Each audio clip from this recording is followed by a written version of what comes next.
Hello, ladies and gentlemen, and welcome to the Hot Colors Powder Coating YouTube channel. Today we are doing a set of wheels. We are doing them in metallic silver. Actually, I want to start with the lug holes because they're kind of deep on this. So we're going to do the lug holes here first, kind of get down in there, make sure that we got it. We're going to go to the valve stem hole too. I got the gun down pretty far. Let it do its thing, get flowing out here in the free air, and then come over into your part. Most guns, I mean, if you sit there and fine tune it, I can get that out of it, but I got spray stuff. I ain't got time to be nitpicking settings. All right, so that's pretty good on that. So what I want to do is come up a little bit on my material, and then we're going to go on the bottom and spray them from the bottom first, as is custom.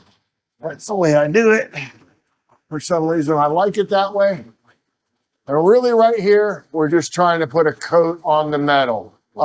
Think of it like this. You're expanding the pores in the metal with the heat. Oh, that's another thing I guess I should tell you, is I preheated this wheel in the oven to 400 degrees. I was probably in there, I don't know, maybe 15 minutes or so. And I preheated it up, bring it out, and we just want to fill the pores of the metal in. You are not trying to make a masterpiece or make it smooth now. Just put a coat of resin in the pores while you have the air expanded. That's what our goal is here. That's why we're doing it hot. It's a cast wheel. If there's air in it, we want that expanded before we start putting powder on it. Because if we don't, there's a chance that when we put it in the oven and the air does expand, it blows a hole in your finish. It blows a bubble in your finish. So the idea here is to expand the air first and then put the material on it. And then as the wheel cools, it sort of sucks the material into the void a little bit and it plugs the hole. And then the other thing that this does for you is it allows you to put a little bit, and when I say a little bit, I mean a little bit extra material on so that your base coat flows smooth. When you're doing a base clear, if you put one coat on and it's rougher than a stucco bathtub, and then you put the next coat on and it's rougher than a stucco bathtub, what do you think you're going to get when you put the clear on at the end? You know, the whole idea is to get it smooth. Try to keep the material smooth as you can make it. And a way to do that is you basically are layering coats. Okay, this coat's melted, but not flowed. And then my next coat is going to be put on cold, or should I say warm. The wheel will be 110 degrees. And then those are put in the oven and they're able to flow together and it makes it smoother because you have enough material on there where it can do a little flow job for you and make it happen. So this is like a 5-star wheel. So I'm really now at this point just going around and making sure that most of the face was covered already. Now you notice how I'm jumping, I'm doing the bottom of this one, the bottom of that one, the top of this one, the top of this one.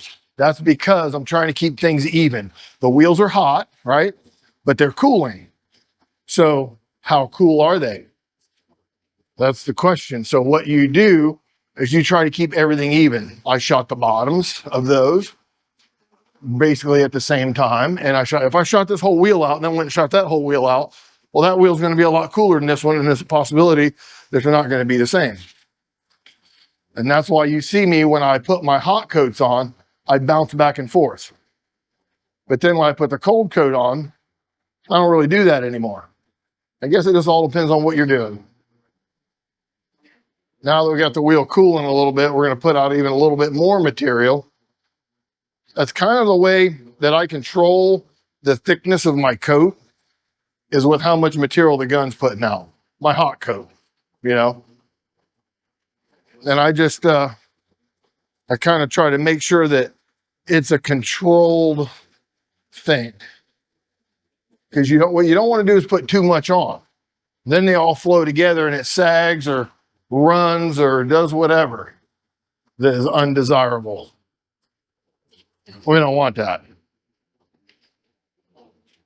All right, so that's the hot coat. We are done with that. I'm hung up on some boogers. And what we're going to do now is we're just going to push this out in front of the fan and let it cool, okay? It's melted. I'll show you something. See right here? See how I can't rub that off? Okay? Even if dirt lands on it, it blows off. So at this point, it's kind of locked down. Not really. But anyway, we push it out there and we let it cool in front of the fan. And then we come back and dust it up. We're not putting this in the oven in between the two base coats. We put the base on it hot. Once we get it covered in front of the fan, cool it. We bring it back in the booth. We dust it, put an even dust coat on it, make sure our metallics are even, and then it goes in the oven. And we bring it, since it's a metallic, we're going to bring it up between 325 and 350 degrees. You don't have to hold it there. Just get it up that hot. So what I do is I estimate, it's going to take 12 minutes or whatever. And I try to go on the short side of it, because if you're on the long side of it, you missed it. I want to be on the short side of it. So I'll say it's going to take 12 minutes to get this wheel that hot. Well, I'll open a door and shoot it, and it'll be 290, okay? Well, I'm a little short, so I shut the doors, I set the timer for 4 or 5 more minutes, and then when I open the doors and shoot it again, I'm at 335 or 340, and then I'll pull it out. And the reason why we want to do that is because the weight of the clear will move the metallics. You do not want the base coat to flow when the clear's on it. If it does, you can cancel the look of your part, because it's done. It drags the metallics and just looks terrible.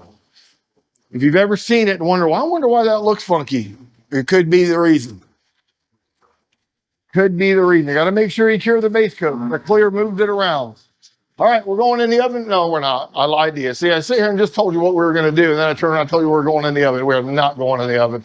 We're going over to the fan. But when we get these things cooled down, get it dusting back up, I'll show you that too. All right, guys, we are back. I got the wheels down to, when I shot them out there, they were 117. Then I turned the camera on and that kind of stuff. So they're ready to rock. So we're going to light hat up. Maybe not. And then the switch is broke on this. So you have to actually push the micro switch itself. So sometimes it's a little difficult. All right. We're going to go down to the bottom, and now we're just going to cover up the shiny at the end of the day. Some of it's a little bit less than like super shiny, but you're just going to go around and just put a real quick dust on it.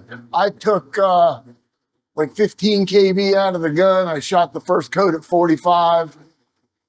I took a little bit out of the gun just to try to help it. The metallics, man, sometimes you got to power them up to get them done. You just got to mess with it sometimes.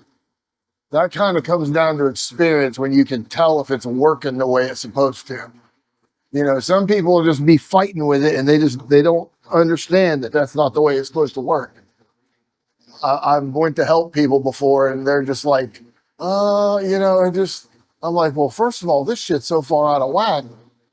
No, I mean, Superman couldn't do it. Once you show them, they got it. And I'm kind of going down the edge of the wheel, inside that big old lip that's sticking up. If you do it both ways, you get it pretty good. We're going to go into the center, try to work our lug holes a little. And really, at the end of the day, you're just trying to cover the shiny up. And once you get the shiny part of it covered up and you can't see through it anymore with a light on your head, okay, that's important. The light makes it where you can see through the coating where it's not on there. You can still see shiny. And that's a way that you can fail safe your second coat. That's what I call that. That's why I tell people to go by the shiny and not by what they're putting on. You know, you get a little more experience, you'll know that, okay, that covered. And then when you go back and inspect, you verify that. That's why I like to turn the lights out and inspect it, because when these lights are off, the only one on your head's this, and you get to see all the bare spots if there are any. And if there aren't any, damn, it's taking a really, really nice second coat. Cannot cry about that. Not even a lick. I couldn't have done it better myself. That's taking a nice second coat. The shredded silver is a nice color. It's a good balance between, well, it is a little flaky, but, you know, most people, when they want to do a silver, they want flaky. Although I did have a couple of people that came in recently that were dead set against the flake. They didn't want it, sparkly. In that case, I would use like a Porsche silver or something that's, it's still metallic, and it sprays very similar to this. It's not a lot different, but it just has, those metallics are so small in it that it doesn't look sparkly. It just looks silver. It's like, I hate to say this, but I'm going to say it. The chrome spray paint? There you go.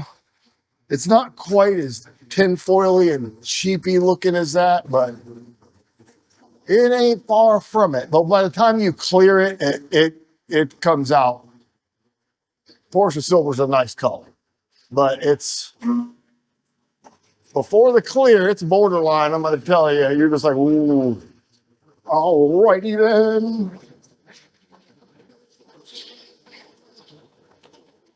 There's hardly anything accumulating in the gun.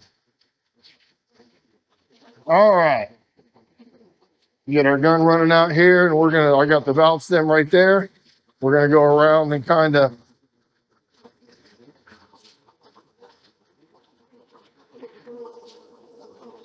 So what I'm doing is I'm hitting the inside of that spoke, and then I'm following that lip around. I'm hitting inside that spoke and following that lip around. And I found out that if you follow the lip both ways, you get it. Because there's like a little recess there. It's not just the lip. I noticed that in the blaster. I was like, oh, well, that sucks. There's a groove like around the edge. It's actually a pretty cool feature for the wheel. Oh, well, we're going to go right there. Can you just explain that to me one time? We have nothing going on right there. I don't know. There's a piece of poo right there. That's another thing I could tell you. When you spray powder, do it with your eyes open. And if you see something, fix it. Don't be scared to pull a piece of poo off there, especially on the cold coat. Geesh. It's better than baking it in there. That's for sure. Because you can fix it. I do it regularly.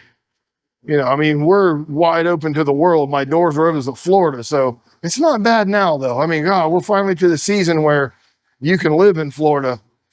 There's some seasons in Florida where as soon as you walk out the door, you light on fire.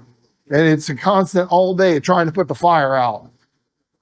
It's ridiculous. I tell people, if you don't live in Florida and you're thinking about moving to Florida, this is how you do it, okay? This is in the summertime. Not now. In the winter or fall, whatever, it's like everywhere else. It's nice. Actually, it's a lot nicer than most places because it's 80 degrees outside. But do this. If you're going to move to Florida, when you leave in the morning, right, fill up 2 solo cups, okay? As soon as you walk out your front door, dump one of them down the back of your neck, dump the other one down the front of your pants, okay? And then go about your day. And if at any point during the day, any of that dries up, re-dump it and walk around like that all day long. When you move to Florida, that's about how it is. It's kind of soggy, especially if you're working. It's not bad if you're not, out in it. It's not bad. All right, so we got these things dusted up. I'm going to show you what a coat of metallic silver looks like. I'm going to bring you on into it. Are you ready? There you go. It's got a pretty good coat on it. It's chunky. It's got a lot of metallic in it. I don't like that. right there is something. You may have a hard time seeing that on camera, but I can see it. I'm going to tend to that here in a minute. I'm going to tend to those things real quick, and then we're going to throw these things in the oven and pull them up.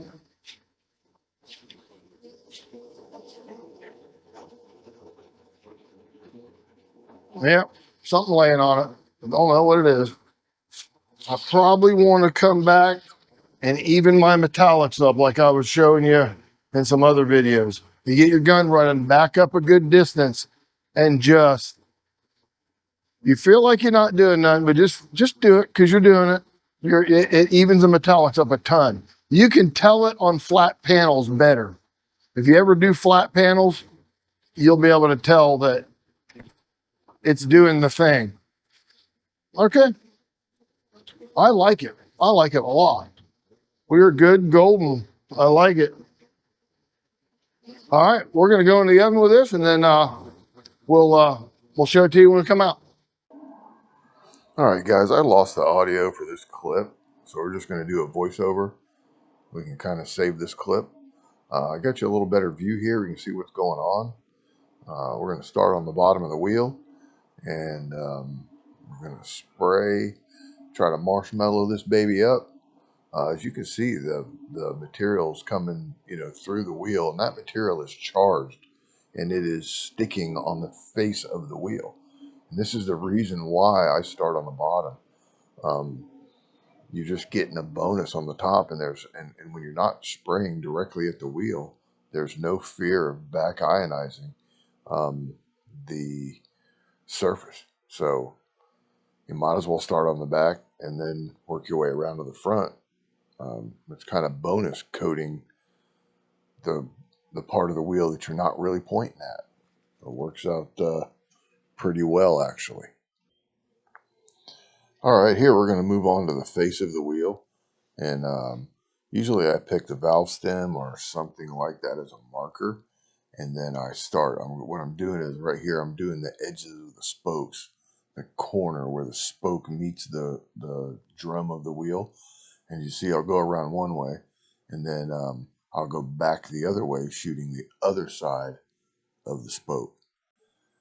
And I generally try to dive at the hard spots first, to try to, because when you're shooting the hard spots, you're going to get it on the easy spots, right? So I generally dive at the hard spots first and go around and get that knocked out, then just go back and dust up what it didn't get. I got a little piece of trash on the wheel there. Got to get that off. Can't bake that in.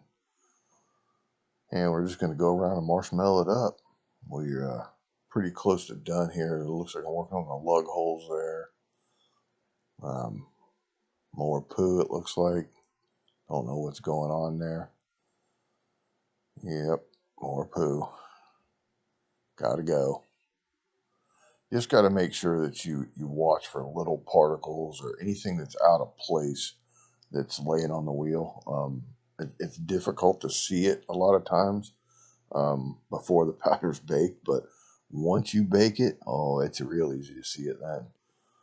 So you got to kind of pay attention, and what'll happen is something will land on the wheel as you're spraying, and sometimes you'll spray over it and you'll cover it up and you won't be able to see it, and it'll make a bump in the coating, because there's trash intermingled with the particles.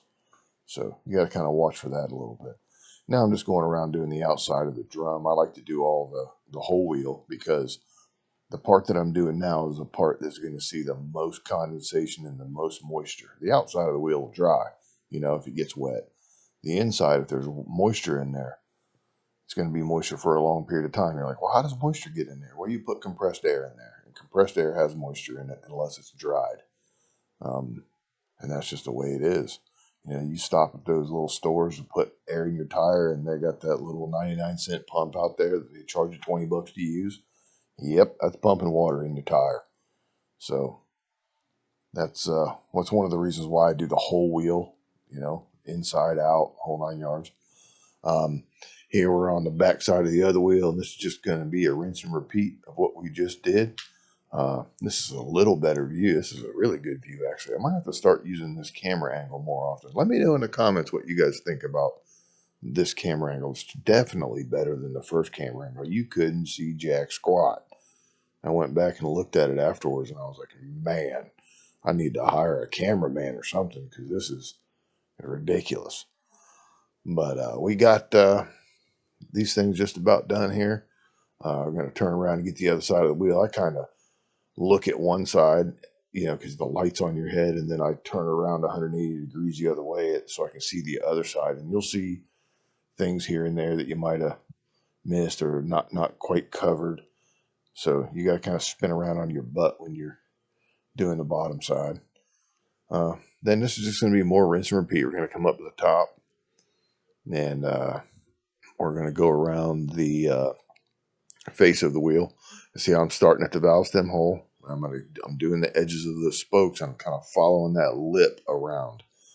There's a lip on the wheel that sticks up maybe 1/4 of an inch, maybe a little less than that, 3/16. And I'm following that lip around and going in the edges of the corners. And then we went both ways there, I think. I hope. I didn't see the other direction, but we did the lugs, and we're going around the outside of the wheel here. If I didn't get the other direction when I do my final inspection, I'll see that it's light in the corners, and I'll go back and get it. That's one of the things. I'm watching this video, and it looks like I only went one direction, maybe. But, that's what the final inspection's for. Sometimes the phone rings, sometimes a customer walks up, you got to try to remember where you left off, and it's not always easy. But, you just turn the lights out, put that light on your head, and look at the wheel. You'll be able to see where you got it and where you didn't. I could almost walk in after someone else spraying the wheel and pick up the light spots and touch them up and bake them. That wouldn't be an issue.